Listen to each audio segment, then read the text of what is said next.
राज ठाकरे का उद्धव ठाकरे और शरद पवार पर जोरदार हमला। साथ ही राज ठाकरे ने शरद पवार और उद्धव ठाकरे को चेतावनी भी दी है कि अगर मेरे रास्ते में आओगे तो आने वाले समय में आपकी सभा भी नहीं होने दूंगा। राज ठाकरे ने आरक्षण के मुद्दे को लेकर उद्धव ठाकरे और शरद पवार पर राजनीति का आरोप लगाया है। मोदी पवार बारामती में साथ आए तो आरक्षण पर बात क्यों नहीं की, राज ठाकरे ने यह सवाल किया है। उद्धव ठाकरे जब 5 साल भाजपा के साथ थे तब आरक्षण क्यों नहीं दिया गया, राज ठाकरे ने यह भी सवाल किया है। साथ ही उन्होंने कहा है कि जोरानगे के पीछे वोट मांगने के लिए राजनीति शुरू है। मेरे लड़के क्या करेंगे ये पता भी नहीं चलेगा। घर जाकर आईने में गाल, पीठ और पेट देखना पड़ेगा। चुनाव से पहले राज्य में दंगा करवाना चाहते हैं शरद पवार। सुनिए उद्धव ठाकरे और शरद पवार पर राज ठाकरे ने क्या कहा है। विरोधी पक्षाकडे जिंकत नसतो, सत्ताधारी हरत असतात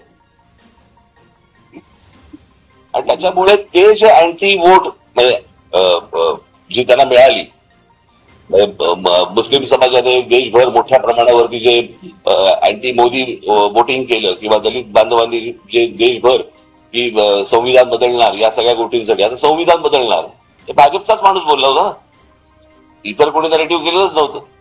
पण ते जे लोक भडकले होते ते मतदान या सगळ्या लोकांना झालं इथे, त्यांना असं वाटतंय की ते त्यांच्या प्रेमाखातर झालंय, ते त्यांच्या प्रेमाखातर नाही झालंय आणि त्यांना असं वाटतंय की येणाऱ्या विधानसभेला देखील त्याच प्रकारची खेळी खेळावी।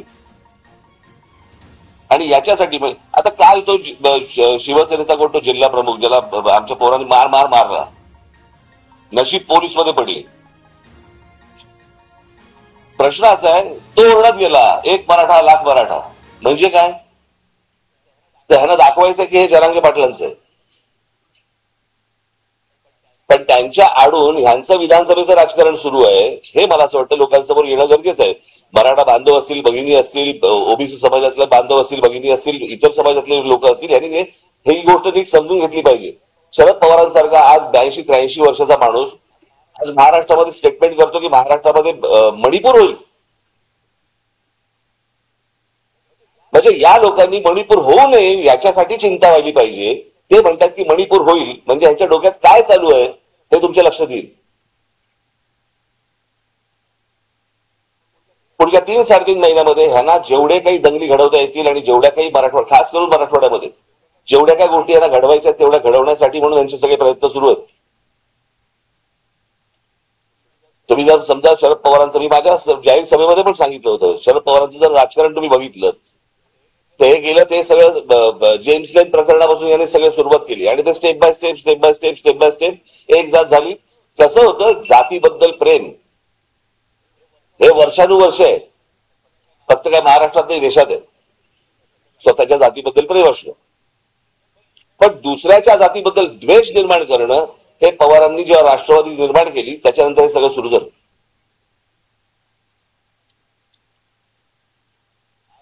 माझ्या दौऱ्यामध्ये या लोकांनी अडथळे आणण्याचे प्रयत्न केले। उद्या जर माझं मोहोळ उठलं ना, त्यांना निवडणुकीला एकही सभा पण घेता येणार नाही। त्यांनी माझ्या वाट्याला जाऊ नये या लोकांनी, कळलं का? एकदा मागे म्हटलं होतं की यांच्याकडे प्रस्थापित आहेत, माझ्याकडे विस्थापित आहेत।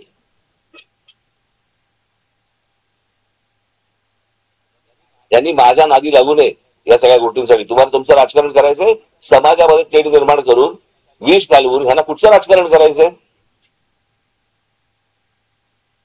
आणि यांच्या राजकारणाचा बेसच हा आहे। त्याच्यामुळे त्यांना असं वाटत असेल की आमचे एवढे खासदार निवडून आलेत, त्या खासदारकीवरती जाऊ नये या लोकांनी, कळलं का? यांचा जर राग त्या देवेंद्र फडणवीसांवरती असेल ना, तुम्ही राजकारण करताय ना, मग राजकारणामध्ये त्या पद्धतीने तुम्ही बोला, समाजामध्ये कशाला भांडणं लावतायत?